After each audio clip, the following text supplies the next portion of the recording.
Alors, une question qui commence par qui es-tu, c'est très large. Donc, je vais peut-être commencer par d'où je viens. Je suis née dans le 9-3, dans le 93, donc la banlieue rouge de Paris. Je ne sais pas si elle est encore rouge, mais elle l'était en tout cas à l'époque. D'une longue lignée de femmes italiennes. Alors, il y avait évidemment aussi des hommes, mais c'est vrai que dans l'histoire de ma famille, voilà, il y a une lignée de femmes qui sont venues du sud de l'Italie, donc dans la région napolitaine, en France, en particulier mon arrière-grand-mère avec ma grand-mère sous le bras, qui est donc arrivée à la gare de Lyon, parce qu'à l'époque c'est là qu'arrivaient les Italiens. Ils venaient par le train pour chercher du travail et une vie meilleure en France, et toute la famille s'est installée à La Courneuve, et moi j'ai grandi à cet endroit-là, portée par cette lignée-là.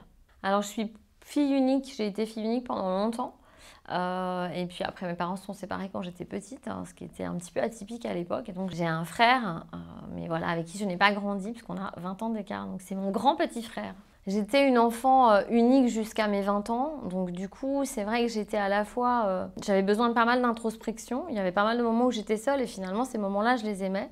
Et en même temps, ça fait très âge d'or de dire ça, mais c'est vrai que tout en vivant en banlieue, c'était une époque où c'était très mélangé. J'avais plein de potes de toutes les nationalités, je connaissais tous les gâteaux pour toutes les fêtes de toutes les religions, voilà, autour de chez moi. Et du coup, j'avais plein de copains chez qui, en fait, on allait chez les uns, chez les autres. C'était très libre. Et donc, j'ai un souvenir d'enfance qui est à la fois des moments de solitude, qui me pesaient forcément, et puis des moments aussi de grande joie, de grand mélange, une espèce d'idée de liberté qui s'est un petit peu perdue aujourd'hui, en tout cas dans cette banlieue-là. Et c'est dommage parce que moi j'en garde une grande richesse en fait, et puis une grande connaissance culinaire des desserts aussi.